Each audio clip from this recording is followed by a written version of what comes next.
via an email. So you will be guided to the website where you can have the download.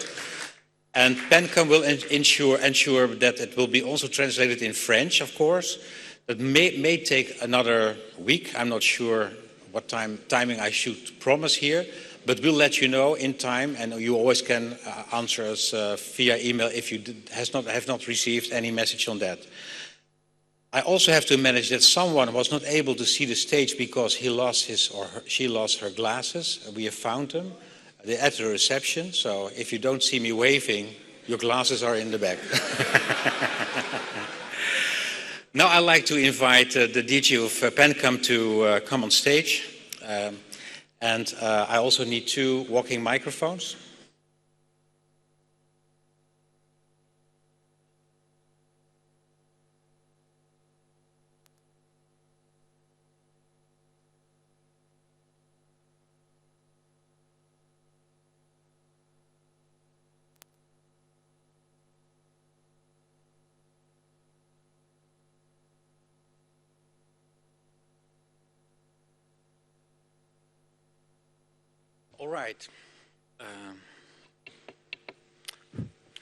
All right.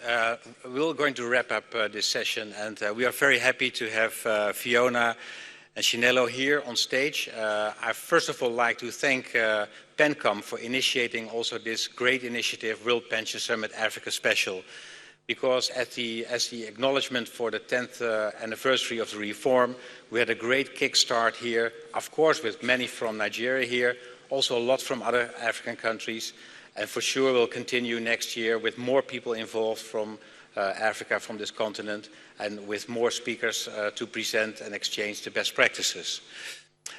Looking back at these 2 days, and of course you have had many questions and also many ideas, I'd like to wrap up just a few thoughts. Perhaps I can have the first slide.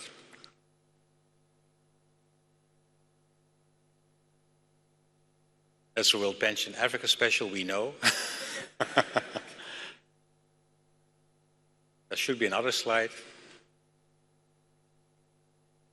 Well, the slide I wanted to present is not that one, the next one, please.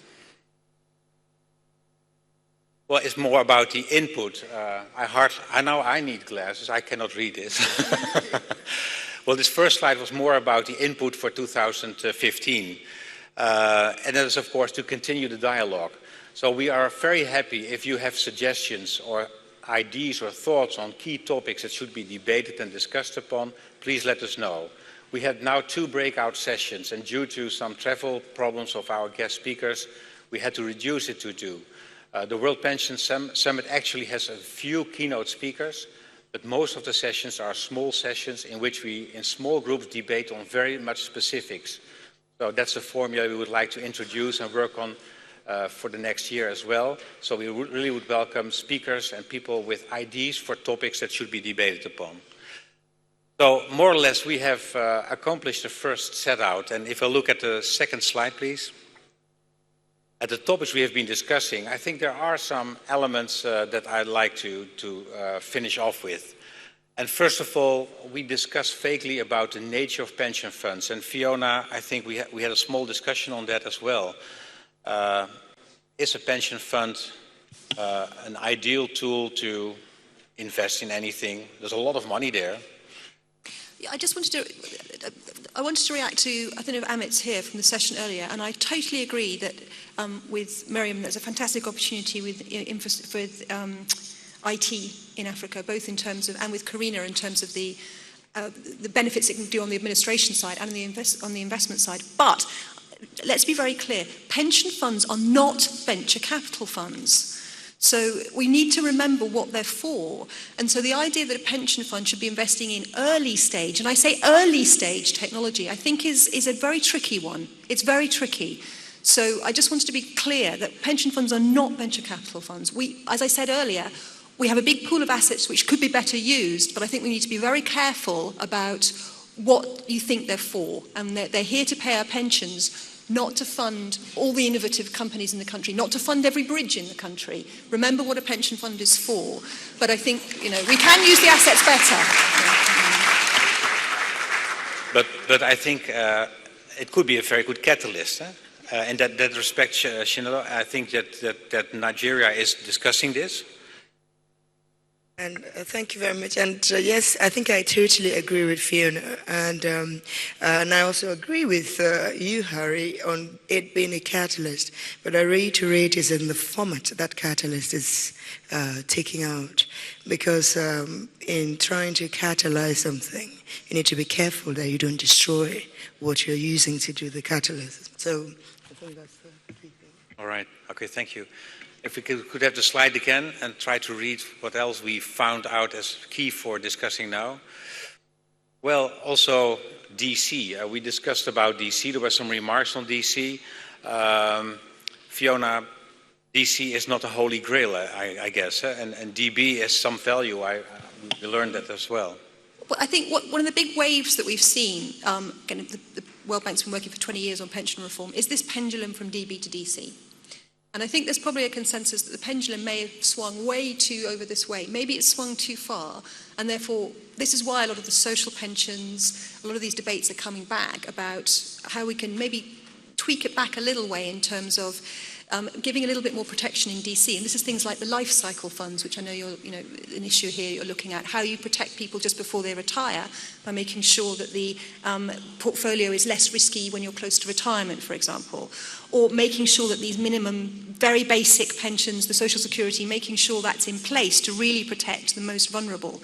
So making sure that you have a holistic system that achieves both the poverty alleviation and the consumption smoothing. That's, I think, why we're seeing some reforms in the Chilean system, for example, why we've seen these reforms in their systems. I guess, Chinelo, it will be a continuous reform. Yes, absolutely. And I think it was a speaker yesterday from South Africa who made the note that there isn't one size fits all.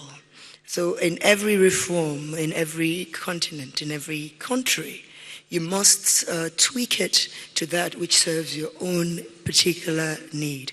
And I think in so doing, because we've moved from a DB to a DC, and now we have done the DC system for the past 10 years, and now, are we moving back, like you said, to steer a middle course? That's something we're working on. Or is it more beneficial to us as a country, and then even more beneficial to the continent, to actually make sure other pillars develop, so that you continue to maintain a puristic DB system, but thereafter develop all the pillars, social pillars, that will take care of the need to dilute the DB system. But it's an evolving process, and that's why I say a reform is never really over. It's the initial push that happens, but thereafter you'll keep tweaking it till it satisfies your purpose. And what satisfies your purpose today may not satisfy your purpose tomorrow, and so it's work in progress. Well, thank you, Chinelo. Well, actually, ladies and gentlemen, these are wise words, and I think that wraps up also our event here, because I think it's a continuous discussion, a continuous learning curve. We made this first step together, and now I'd like to hand over the word to Chinelo to address you and thank you for coming. Ready? Yes, sure.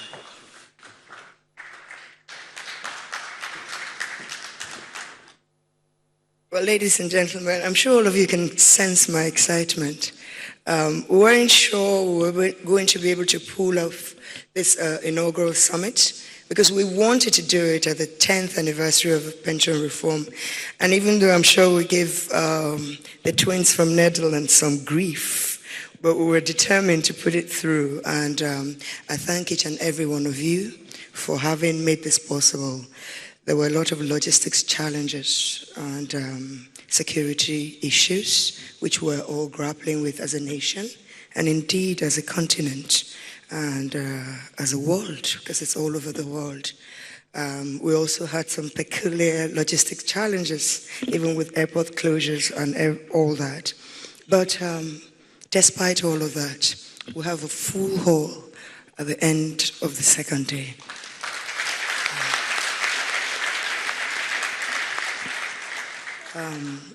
That is an indication to the kind of spirit that the pension reform has evoked in many people.